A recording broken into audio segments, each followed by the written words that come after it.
Catus Maximus here. Yet another brand of adjustable wrench that I haven't run into. This is an A310 forged alloy. Where is it forged? In the United States. This is actually a Sparta. This happens to be a 10-inch version. What's surprising is these aren't as common as I would have thought they'd be. I think I may have run into a couple Spartas before, but I've never done a video on one. This turns out that this is a budget brand of New Britain tools sold at NAPA, you know, in the 80s and 90s, I think even in the 70s. And that's kind of the deal with Spartas. They had ratchets, which were just New Britain design ratchets, adjustable wrenches, some sockets, some regular combination box wrenches. So the more common tools, and they were just a slightly cheaper brand. The handle's just a bit thinner, but they're still pretty darn, this wrench is still pretty darn nice, respectable for an adjustable wrench. I guess it was just a little bit cheaper than the normal New Britain ones, a little bit less material. But it has all the proper fixings. We can see nice buttress thread, which is flat on one side, taper on the other, so that the teeth are a little bit thicker on the moving jaw, and the threads are a little bit stronger.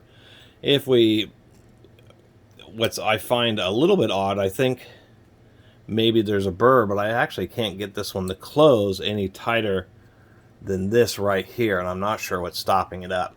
Never mind, I am sure. It's been hit right here, and so that's stopping this portion from going past. But whenever you look at old adjustable wrenches, you want to make sure the jaws are parallel, lets you know that they're not stretched. We can see that it isn't quite finished as smoothly. That's probably one way they were saving the money. You can see that they didn't really grind this outer jaw. There's still the thick flashing from the forging, and so that's one way they might say do some budgeting. You can see the jaw is pretty tight when it's down the closed position. Get this opened up, and it's a little bit looser, but it's still pretty tight in the all the way open position. You can see the thick flashing line there too. So there's a little bit less grinding work. Save them some money. They also do something I find interesting. Instead of being round, they use this D-shaped slot. It does use a stake set screw, so technically it could be rebuilt if you wanted to do that. And of course, other things that we usually evaluate is like the symmetry of this slot here.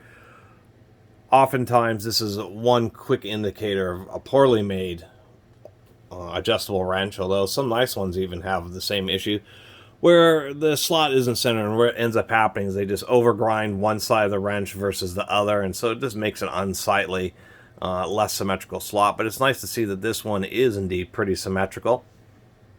And overall, not a bad wrench. So what I suspect these are is just simply New Britain wrenches that they just cut out some of the process on. I assume that it would be effectively the same steel, same machining quality. It's just the fact that they didn't, they just cut back on some of the grinding around these edges of the wrench here to save a little bit of money. And maybe the handle's just a little bit thinner than maybe a New Britain branded or KD branded one would be.